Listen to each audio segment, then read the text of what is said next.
اور ساتھ میں جو ہم دیکھ رہے ہیں کہ دورن لائن والا جو ایلیمنٹ ہے جس کو وہ کہتے ہیں کہ جی وہ نہیں مانتے، وہ کہتے ہیں جی دورن لائن ہے، اور پاکستان کا یہ اسٹانس رہا ہے کہ جی 1948 میں 1948 میں اقوام متحدہ کے اندر اس کو ایز اے بارڈر ڈکلیئر کیا گیا، افغانستان اس کا سگنیٹری ہے، آپ ایسے معاملات کو پولیٹیکل ٹول کے طور پہ استعمال نہیں کریں گے۔ یہ پوائنٹ نمبر 3 ہے جو استنبول میں ہونے والے نیگوسیشنز تھے، اس کا ایجنڈا پوائنٹ نمبر 3 تھا۔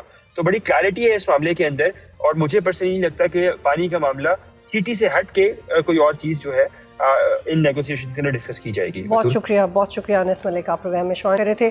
ارشد ملک صاحب، میرا آپ سے آخری سوال یہ ہے کہ افغانستان سے چلنے والے کچھ ٹویٹر ہینڈلز سے یہ کہا گیا کہ اگر پاکستان نے کابل پہ حملہ کیا تو پھر ہمارا اگلا ٹارگٹ اسلام آباد ہوگا۔ اس طرح کے تھریٹس میں جان تو نہیں رہی، نہ کبھی ماضی میں، نہ بھی ان کو سنجیدگی سے لیا جا سکتا ہے، لیکن جو سوشل میڈیا ہے وہ امپیکٹفل ہوتا ہے فار اینی ریزن، تو اس کا آپ سمجھتے ہیں کہ اس کے کچھ کنسیکوینسز ہوں گے؟ بالکل، میں اگر آپ کی اجازت سے پہلے سوال پہ کچھ کہہ دوں، جب نیگوسیشن کچھ نہ کچھ ایسے آپٹکس کے لیے لے کے جاتے ہیں جو کہ ڈائیورژن میں بھی کام آتے ہیں اور انڈیو پریشر بھی ڈالتے ہیں، تو میری ہمبل رائے میں کنڑ والا پوائنٹ یہ ضرور لے کے آئیں گے، یہ ہمارا کنسرن رہے گا، اور اس میں ہمیں سوچنا یہ چاہیے کہ ہمیں اپنے دشمن کو سپیس نہیں دینی جس نے اس سپیس کو کیپٹلائز کرنا ہے، پہلی بات۔ دوسری جو آپ کا سوال ہے کہ امپیکٹ تو پڑتا ہے، اس میں میری بڑی ایک سوچی سمجھی اور ہمبل رائے یہ ہے کہ we are responsible state, we are peace loving state, we are peace spreading state, تو جو ہمارا بیانیہ ہے وہ زیادہ ذمہ دار ہونا چاہیے، بجائے کہ جو سوشل میڈیا ہینڈلرز ہیں یا طالبان رجیم ہے یا ٹی ٹی پی کے اعلی کار ہیں، ان سے پہلے اپنے بیان کو ہمیں مضبوط اور لاجیکل کرنا ہے۔ دوسری بات، اگر اس طرح کی جو چیزیں جو سوشل میڈیا پہ آپ بالکل صحیح آبزرویشن دے رہی ہیں، اس سے نہ صرف نفرت پھیلتی ہے بلکہ ان کے جو فیسیلیٹیٹر ہیں، جو نان اسٹیٹ ایکٹرز ہیں، جو کہ ہمارے دشمن ہیں اور ہمارے ملک کی سالمیت کے خلاف ہے، ان کو بھی ایک تقویت پہنچتی ہے۔ یہ ہمارے لیے کنسرن ہے، ہمیں کنسرن رہنا چاہیے، اور ہماری ایجنسیز کو اور اس طرح کے جتنے بھی ہمارے ایجنسیز ہیں ان پہ بڑی گہری اور کڑی نظر رکھنی پڑے گی، ورنہ یہ ایک سورس آف کنسرن ہمارے لیے ضرور ہے۔ بہت شکریہ، پروگرام میں آپ جوائن کر رہے تھے۔ آج تک کے لیے اتنا ہی، پروگرام دیکھنے کا شکریہ، اللہ حافظ۔